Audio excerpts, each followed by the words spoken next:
Recognized for 3 minutes. Thank you, Mr. Speaker. Mr. Cole, I wanted to make 3 points about the continuing resolution. Number one, as an appropriator, I would be remiss in my duty if I did not say we do not like continuing resolutions, because we on the Appropriations Committee have worked hard on our bills. We passed 7 off the House floor, and the Senate was unable to move one single bill, and as a result, shut down the appropriations process. But the reason why members should be attuned to this is during an appropriation process, you find out about a lot of programs that need to be discontinued, some that need to be modified, some that need to be enhanced, some that need to be eliminated altogether. We passed those bills on the House floor through a very vigorous amendment process, and that is a superior way to handle appropriations compared to the continuing resolution method, which just continues programs and really empowers more the executive branch over the legislative branch. So I believe that Chairman Rogers and Speaker Boehner have worked very hard to return this body to the regular order process of 12 different appropriation bills. We were well on our way to have that happen when the Harry Reid Senate shut down the process, and that's why we're here with the CR today. But having said that, I'm hopeful that we can go back into these bills and improve on the continuing resolution, and I do stand in support of it.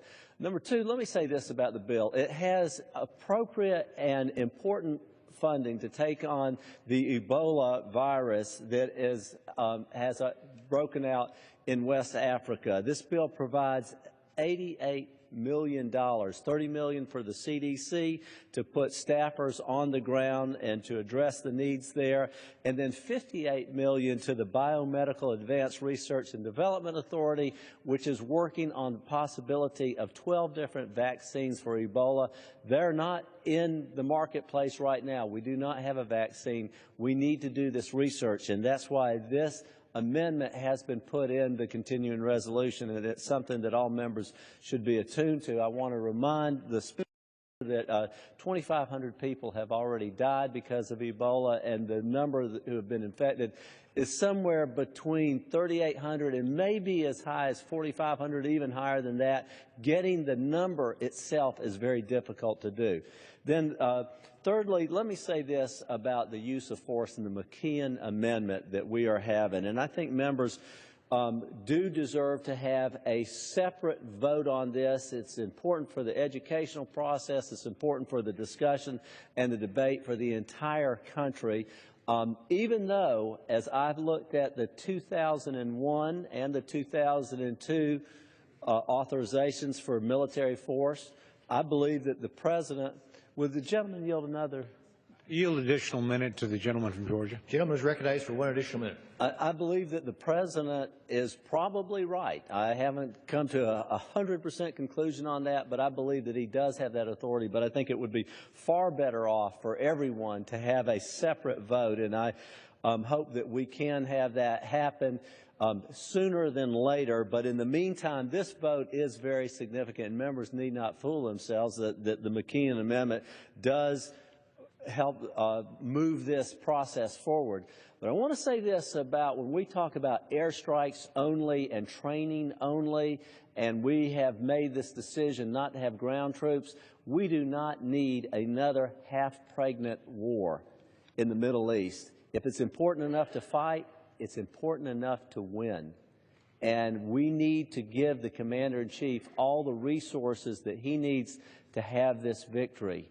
You know, people often say airstrikes will get the job done, and they point to the NATO operation in Yugoslavia in 1999, 1,000 aircrafts, 38,000 combat missions, 2,300 missiles. The reality is that war only ended when the President took the next step, and that was to commit ground troops. That's how important this is.